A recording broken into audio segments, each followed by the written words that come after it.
Makikita niyo po sa video na 'to yung malaking diferensya ng mga elite grandmaster compare sa mga normal na player lang.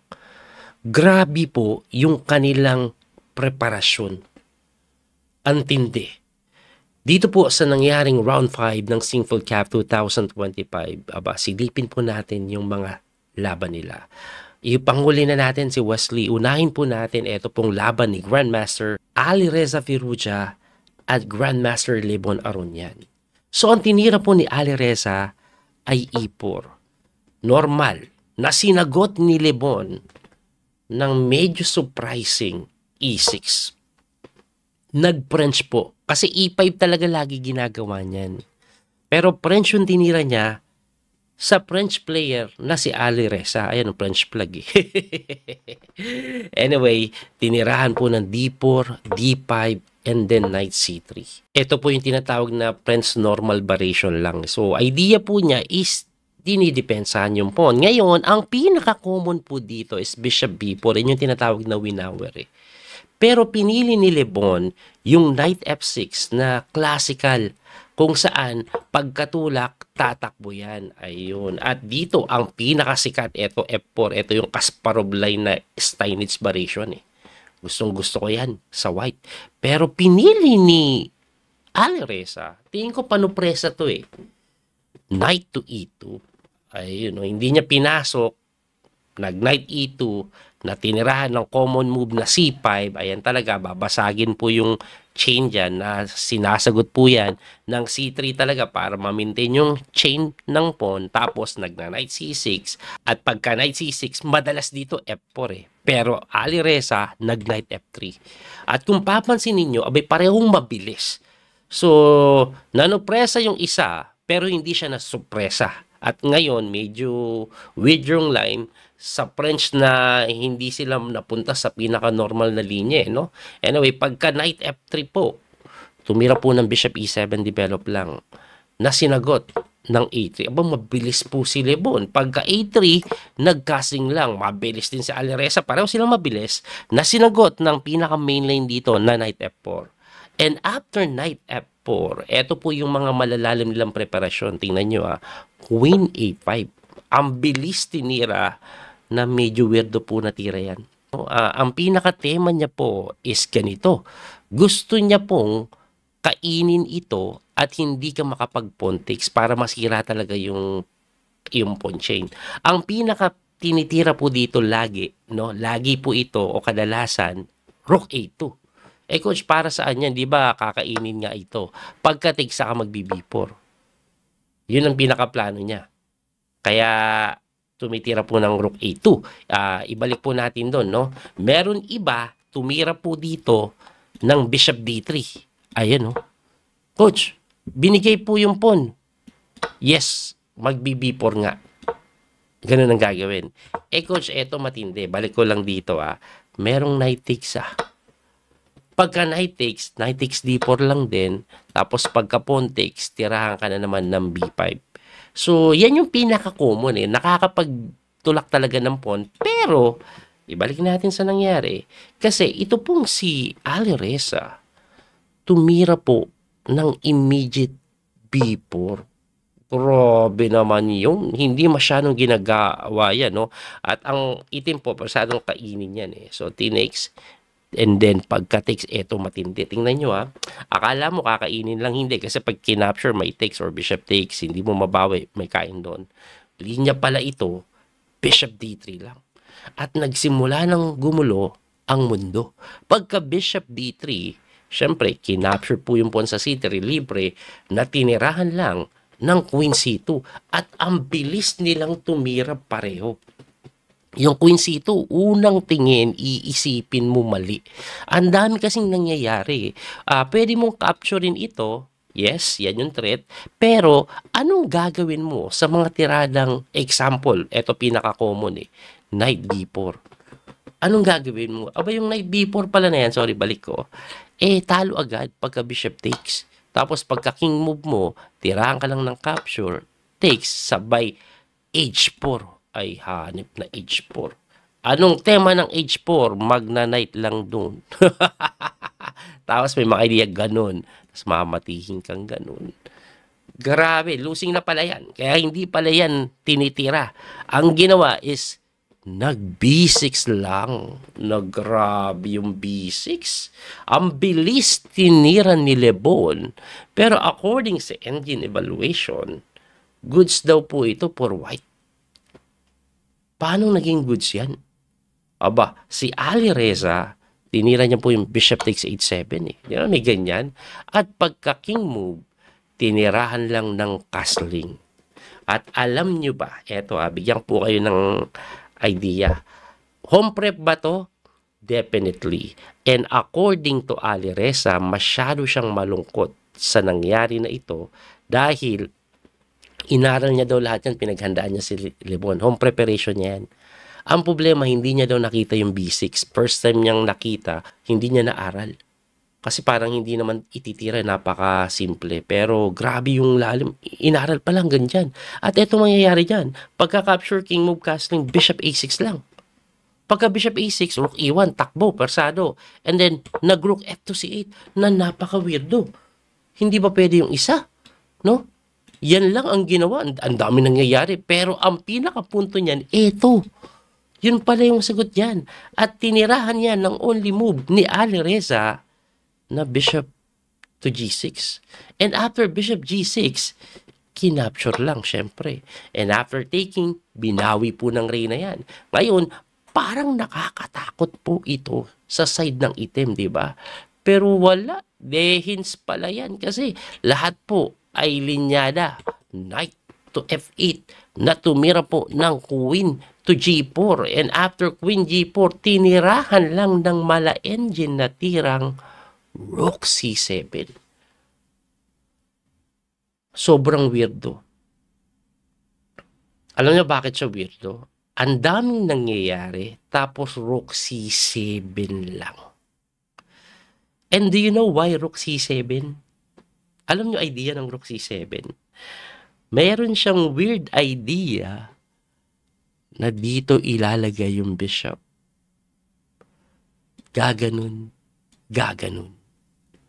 Yan ang kailangan na makita yung rook c7.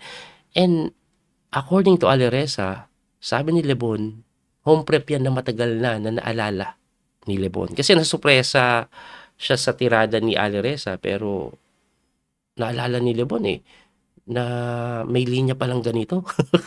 Kaya malungkot si Ali Reza kasi puti siya, akala niya na complicate niya yung bagay-bagay. Pero alam na alam ni Lebon. And it turns out, tabla lang to. Home prep magulo pero drawish lang. Tingnan nyo nga yung nangyari, nag-knight takes. At pagka knight takes, kinapture. Pagka takes, chumek. Nag-king g8, capture. Tapos bumalik si Lebon, chumek. Gumanon, gumanon.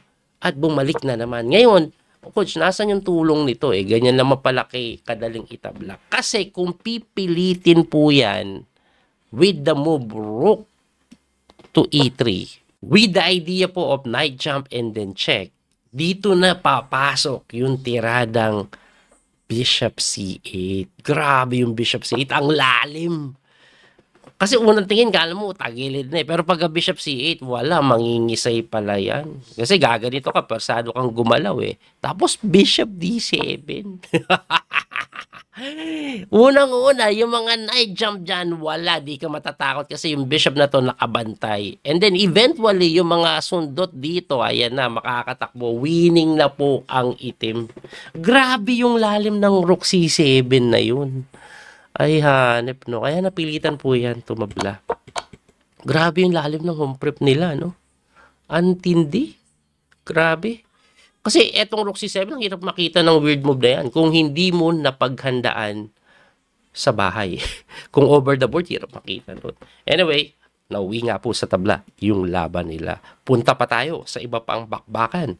Dito naman po tayo kay Duda at World Champion Gukesh. Tingnan nyo po yung kanilang opening na ginamit. So, nag-D4 po yan, D5, C4, E6.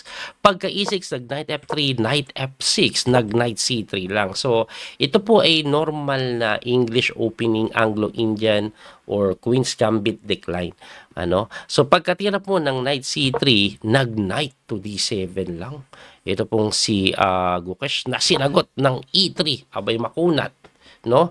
So, ito yung 3 knights na opening barred men variation sa Queen's Gambit decline. Anyway, tumira po ng A6 lang. Grabe yung prep po. A6 lang. Labo ba? Opening pa lang A6 lang. Tingnan nyo, yung time ni Gokesh, 1 hour and 32. Si Duda nangangapa na. Sasabihin ko sana, nagdudusa na, opening pa lang. Nagdudusa na si Duda, opening pa lang. Ayan o, kinakapa niya. Anyway, pagka A6, nag-B3. After B3, nag-B6. Grabe, ang weird na po ng naging opening. And tingnan nyo po yung mga tirahan ha. Kinapture, pawn takes, nag-bishop B2, bishop lang po sa may B7, nag-G3, bishop D6 develop, bishop G2, and then queen E7 lang. Tingnan nyo yung oras ni Gokesh, 1 hour and 32. Obviously, anong nangyayari? Home prep. Ang tindi ng home prep ni Gokesh, talagang nakakuha siya ng imbalance. And after move 10, ayan na po, lamang na po ng konti ang itim. Bakit? Kung i-evaluate mo kasi ito, kung titingnan mo yung value ng mga piyesa nila, medyo hindi ito maganda. Ito, okay lang dyan kasi nakasupport yan sa talon mamaya eh.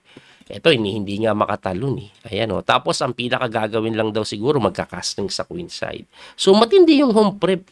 Si Duda, papaisip na. Anyway, nag-A5 po yan or A4 kasi naramdaman niya yung posibleng casting dito kaya hindi nag-casting dito. Nag-queen E7 eh. Nasinagot, ayan ni Gokesh ng napakatinding H5 lang. Grabe. Agresibo. Pagka H5, nag-queen to C1 with the idea of exchanging the bishop na sinagot ng knight to E4. After knight E4, kinapture po yan, binawi ng pawn, napatakbo, and then tumira ng H4 si Gokesh, lamang agad. Pero ito po ay novelty na, no? Simula doon sa A4, kaya napapaisip na din si Gokesh, pero lamang pa rin siya sa oras.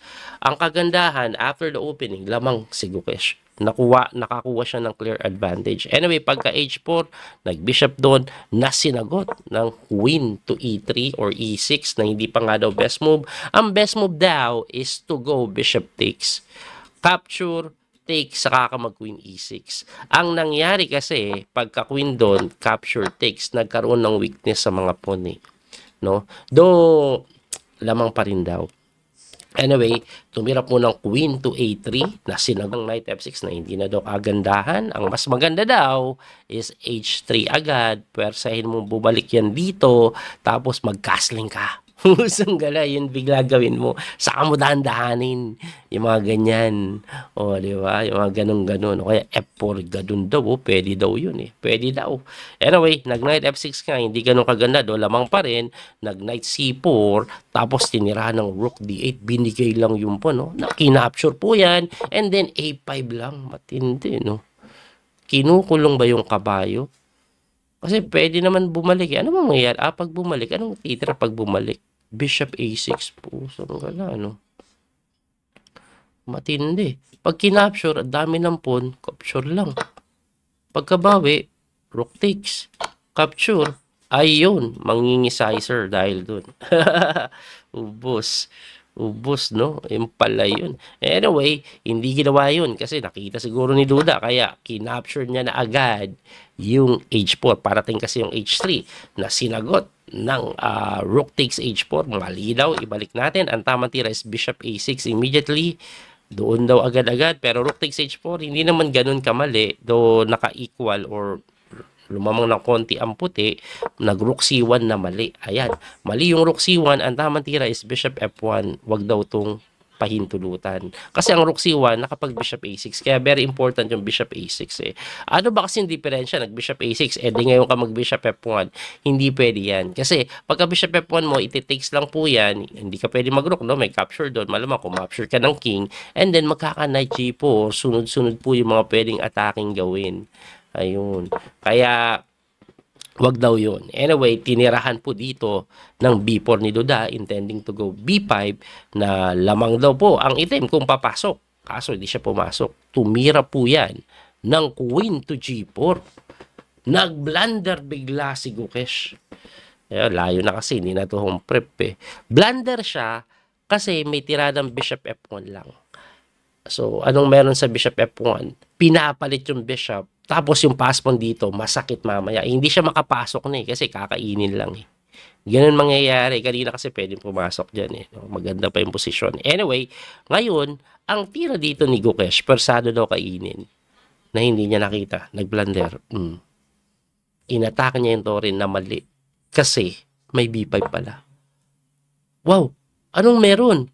Di ba capture lang to? Wala. Pag kinapture mo yan, takes ulit, supportado, pass pawn, ngisay ke. No? Yan ang mangyayari. Pero tinirahan ni Gukesh ng knight to G4. Anong meron? Hindi kakainin niya, halos mamate pag kinain mo yung bishop. Pero, lahat po yan ay di uubra. Kasi, Queen A2. Brilliant move. Binibigay lang yung tore. Grabe, no? Ano nangyayari? Dalawang sunod na brilliant move pinawala na. So, B5, tapos Queen A2. Binigay lang yung tore. Ano meron? Pagka-takes kasi, susundutin ka ng Rook C7. It turns out, winning na si Duda. So, pagka Rook C7, nag-queen to F3, bumalik para depensahan. At eto talagang winning na, pero kailangan mo makita yung tamang tira. Pag hindi mo nakita yung tamang tira, drawish lang. Ano ang tamang tira? I-post nyo yung video. Pag-isipan nyo, baka sakali makita nyo. Kasi si Duda, hindi niya tinira kasi nagduda siya.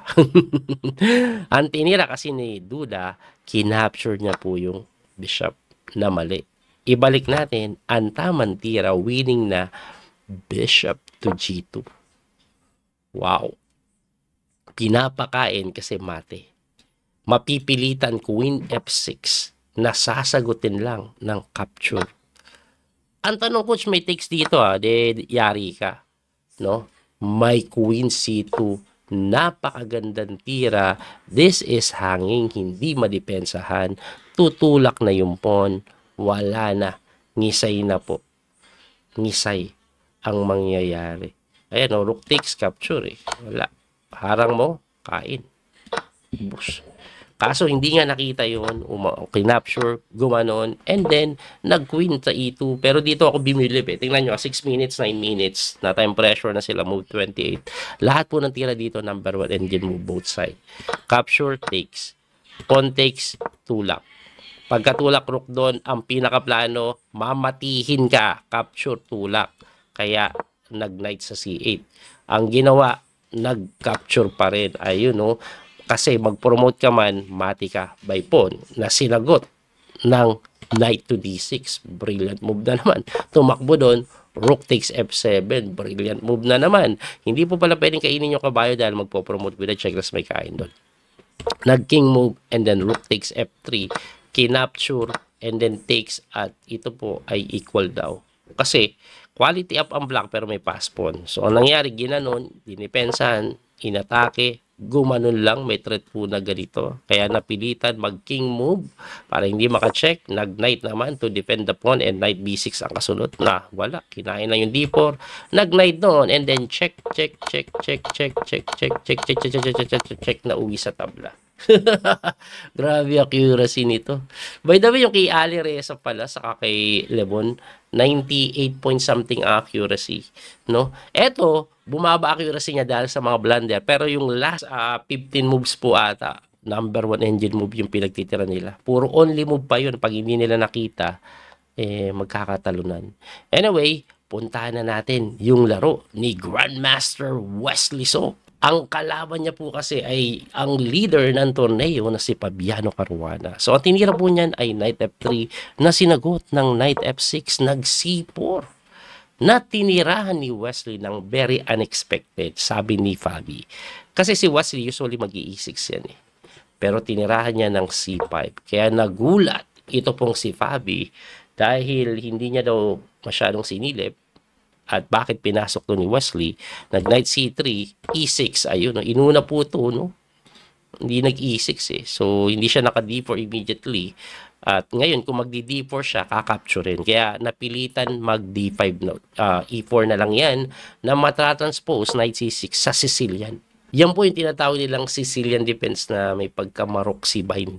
Ayan, Kramnik variation pala ito, no? Anyway, nag-bishop to b4 and then kinapture yung c6, binawi po ng pawn, and then nag-bishop d3 na sinagot ng e5. Ayan, so common yan. At ito po ay medyo close to equal. So, nag-castling din, h3, and then kinapture na yung kabayo, binawi ng pawn, tapos d5, pinalit lang na dito. Magugulat kayo sa approach ni Wesley. Ayan, oh.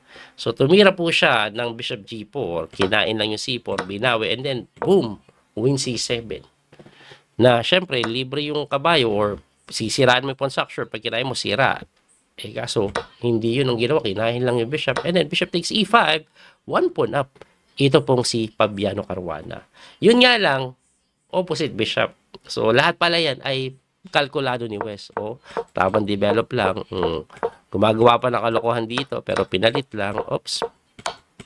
Ayan, pinalit yung Reyna. So, one pawn na pa, pero wala eh. Paano mo atakin? Ayan, nabawi na yung pawn. Gumanon lang. Binigay yung pawn. Ito, hindi na po kinapture eh, no? Kasi pag kinapture mo yan, madidelay ka pa ng konti eh. Dito pupunta, hindi makatawid yung king mo. Tapos itutulak to. Ang bilis ng tulak niyan. Hindi makatawid yung king, kaya inangatan agad ng king para makatulong. Pero wala na, this is very easy draw. And as you can see, natake yung bishop, chinek doon, and then talagang tinigilan ni Wesley yung kalokohan, chinek niya eh. Chinek, bakit? Boom, boom, boom, boom, boom, boom, boom, boom, boom, boom, boom, boom, boom, boom, boom, boom. Mabilis na natabla. Well, disappointing for the side of Fabi kasi natabla yung laban dahil white siya. On the side of Wesley, very convenient draw. As black, that is always a good thing, no? Yung iba lang, sasabihin dyan, coach, ano bang klaseng laro yan? Tabla na naman? Well, that's true. Ang accuracy, ang taas, 98.7, saka 98.8 ang accuracy. Technically po kasi, pag naglalaro ka sa high level, yung black, maka-equalize lang, masaya na. Kaya yung draw, talagang goods yan as black. No? Kaya lang, marami po ang hindi nakakaintindi noon, kaya marami nagbabash kay Wesley, sasabihin, wala, boy, tabla, mahina. Pero hindi nila naisip, yung kalaban malakas, puti pa, pero tinablahan niya. So, sino mas mahina? Di ba? Dapat ganyan eh. Pero ako, kahit pa paano, naiintindihan ko pa rin po yung inyong saloobin. Yes, ang tabla po ay not bad result as black all against sa malakas na player. Pero, kung gusto mo kasi na ma-reach yung tuktok, you have to take risks. Ang malaking problema ni Wesley, ito po ay based on my observation, hindi to 100% sure, pero based on my experience and observation lang makinig po kayo. Ito po yung aking paniniwala, no? So si Wesley po is soloista kasi. Wala po siyang second, wala siyang coach, wala siyang katulong mag-prepare ng mga opening. Nakaka-survive si Wesley by using engine. Kaya kung papansin ninyo, yung mga tirada ni Wesley, malalalim na engine, pero dull draw. Hindi masyadong risky yung linyahan. No? Ngayon, ang advantage po ng tulad ni Gukesh, ang weird ng opening niya kanina, di ba? Pati kay Lebon and Ali Reza, yan, lalo ni mga batang player, may mga second po yan, nakatulong nilang nagpre-prepare ng opening. Yes, makakapag-prepare ka using books by looking at the past games of other players and using engine. Pero yung experience kasi ng mga tao mismo na magpapakita sa'yo ng isang linya na pwede mong i-complicate kahit na equal, yun yung mahirap hanapin. Kasi engine will suggest you all the best move but will not suggest yung mga tricky part minsan. Unless susuyurin mo isa-isa yung mga pinapakita nila. Common naman kasi pag ako nagpe-prepare using engine, tinitingnan ko lang yung 1 and 2 eh. Hindi ko na tinitingnan yung ibang linya. So, para makita mo yung mga, or masilip mo pa yung number 3 suggested move, number 4, o yung baka may iba pa na medyo komplikado kahit na equal, kailangan mo na maraming time plus experience. Kasi kung nagamit mo na yan, mas malalim na preparasyon mo dyan. Kaya very important po para sa akin yung second o at least yung katulong na magpe-prepare para sa'yo. Yun yung kulang kay Wesley. Yun yung lugi sa kanya compare sa other players. Yung ibang players may ano talaga Meron po silang second May katuwang sa paghahanda. Kadalasan po ngayon kasi mahirap makahanap ng second. Commonly, eto po yung mga second ng mga player. Mga kaibigan nila, mga kababayan nila. Bakit kailangan na ganun? Kailangan po kasi yung second mo o yung katulong mo para mag-prepare sa'yo, highly trusted mo. Bakit?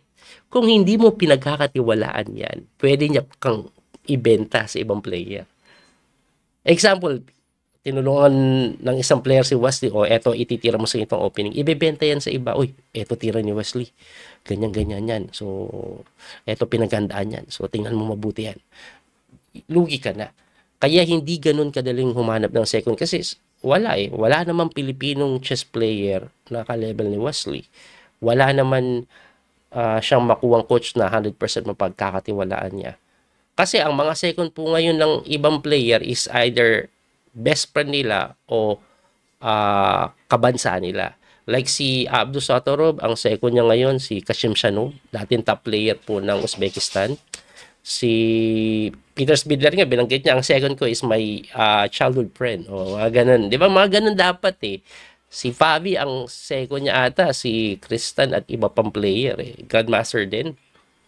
Si Wesley, wala talaga eh. Meron lang siya mga GM na kinakausap, baka pwede tayo mag-practice, paring, ganun. Pero yung second talaga mismo, wala eh. Yan yung mahirap kay Wesley. Hopefully, makakuha siya ng someone na ganun. No? Wala eh. Walang makasabay na ibang Pilipino sa level ni Wesley. Siya lang ang natatanging may deep understanding talaga sa chess tulad nito eh. Sana bumalik yung mga sharp lines ni Wesley eventually ulit, no? Ang alam ko dati, nung 2015,